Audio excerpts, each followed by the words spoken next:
Ngayon ay Pebrero 25, isang petsang sumisimbolo ng lakas ng mamamayang Pilipino. Ngayong araw ang anibersaryo ng EDSA People Power Revolution. Noong 1986, sa kahabaan ng EDSA, milyon-milyong Pilipino ang nagtipon, hindi armado, hindi marahas, kundi mapayapa. Sa loob ng mahigit 2 dekada, pinamunuan ni Ferdinand Marcos Sr.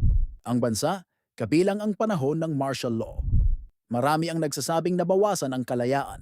May mga aktivistang inaresto, may mga mamamayang natakot magsalita. Matapos ang pagpaslang kay Benigno Aquino Jr. noong 1983, lalo pang lumakas ang panawagan ng pagbabago. Hanggang sa dumating ang snap election ng 1986 kung saan tumakbo si Corazon Aquino. Nang sumiklab ang kontrobersiya sa resulta, nagtipon ang taumbayan sa EDSA. May mga madre na nagdarasal sa harap ng tangke.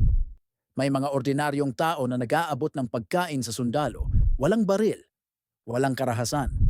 Pagkakaisa at pananampalataya lang, at sa loob ng 4 na araw nagbago ang kasaysayan.